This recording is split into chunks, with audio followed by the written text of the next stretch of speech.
దేనిలో వేలు పెట్టకపోయినా సినిమా నిర్మాణంలో కథలో వేలు పెట్టే వాళ్ళే ఎక్కువ మంది ఉంటారు. నిర్మాత దగ్గర నుంచి వాళ్ళ బంధువుల నుంచి హీరో కావలసిన వాళ్ళు అందరూ కూడా కథలో వేలు పెట్టేవాళ్లే.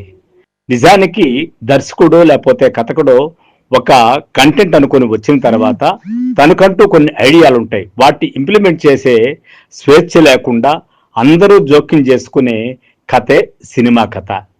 సరే, ఇంతకు సినిమా కథలో వాళ్ళు జోక్యం చేసుకుని పక్కన పెడదాం. ఇంతకు సినిమా కథను మనం ఎలా తయారు చేసుకోవాలి?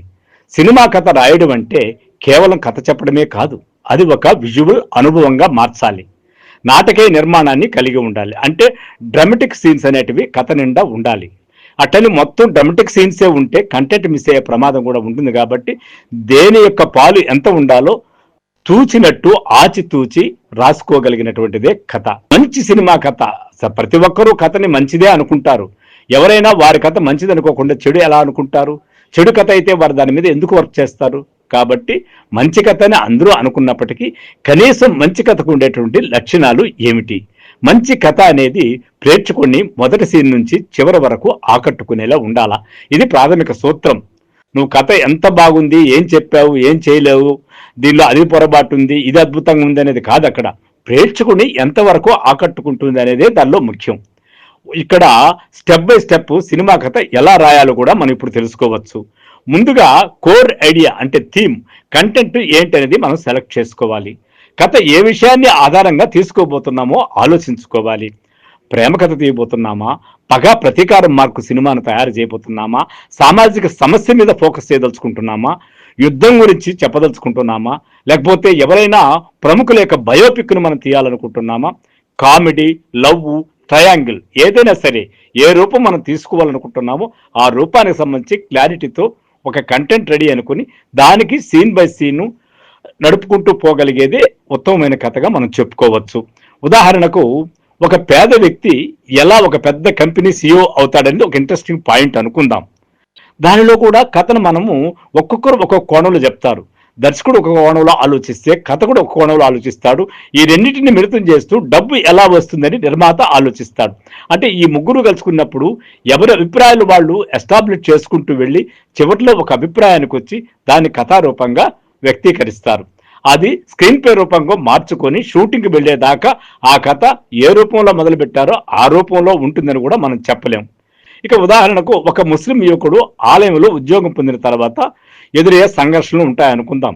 ముఖ్యంగా ఏ ఆలయం, ముస్లింకు ఉద్యోగం ఆ ఆలయంలో ఎందుకు వచ్చింది, ఎలా వచ్చింది, వచ్చిన తర్వాత అతని యొక్క మనోభావాలు ఎలా ఉన్నాయి, అతను ఏ విధంగా ఆలోచిస్తున్నాడు, హిందూ దేవాలయంలో ముస్లింకి అసలు ఉద్యోగం వస్తుందా, ఒక సమయం వచ్చిందనుకో అతను దొంగ సర్టిఫికేట్ క్రియేట్ చేసి తీసుకున్నాడా, లేకపోతే హిందూ అమ్మాయిని ప్రేమించి ఆ యొక్క రూపంలో అక్కడ ఎంటర్ అయ్యాడా? ఇవన్నీ ఇంట్రెస్టింగ్ పాయింట్లు. వీటన్నిటినీ ఆ కథలో విపులంగా ఇంట్రెస్టింగ్గా స్క్రీన్ ప్లే రూపంలో చెప్పగలిగినప్పుడు అది కూడా ఒక మంచి సినిమా కథ అవుతుంది. ఇక పాత్రలు అంటే క్యారెక్టర్స్ రూపకల్పన కూడా చాలా ఇంపార్టెంట్. ఎందుకంటే కంటెంట్ ఉంది, కథ ఉంది, నడుస్తూ ఉంది, కానీ దానిలో గుర్తింపు పొందగలిగినటువంటి పాత్ర నిర్మాణం జరగాలి. ఉదాహరణకు బాహుబలిలో Prabhas character, Anushka character, Rana character, ఇవన్నీ కూడా మనం గుర్తింపు పొందే పాత్రలు. ఆ విధంగా మనం చిన్న కథ తీసుకున్నా పెద్ద కథ తీసుకున్నా మనము ఒక సినిమాను హిట్ చేయాలంటే ఆ పాత్రల యొక్క ఐడెంటిటీని మనం స్పష్టంగా గుర్తించగలగాలి. హీరో హీరోయిన్ మనం ఎవరిని దృష్టిలో పెట్టుకుని కథ రాసుకుంటాం అనేది ఒక పద్ధతి. కథ రాసుకున్న తర్వాత హీరో హీరోయిన్ ఎన్నుకోవడం ఇంకొక పద్ధతి. ఒక సమయం ఎట్లా ఎన్నుకున్నా కూడా ఆ హీరో హీరోయిన్ల లక్ష్యం ఏమిటి?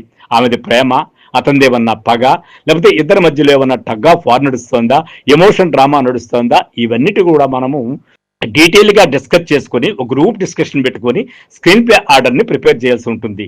అది కూడా ఒక మంచి కథగా తయారయ్యే అవకాశం ఉంది.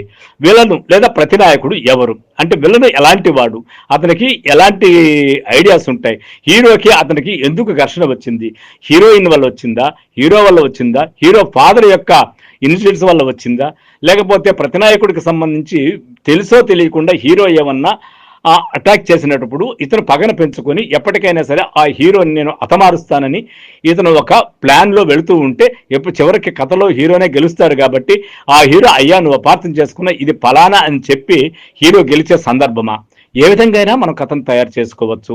ఇక ఆ కథలో హీరో హీరోయిన్ థ్రెడ్ అంతా అయిపోయిన తర్వాత వాటిని ఎలివేట్ చేసేటటువంటి, వాటికి సపోర్ట్ చేసేటువంటి అసోసియేట్ పాత్రలు అంటే సహాయ పాత్రలు కూడా ఉండాలి. అందులో తల్లి ఉంటుంది, స్నేహితుడు ఉంటాడు, గురువు ఉంటాడు, కమెడియన్ ఉంటాడు. ఇలా రకరకాల పాత్రల యొక్క సమ్మిళితం చేసుకొని కథను రూపొందించుకోవడం అనేది ఒక పద్ధతి.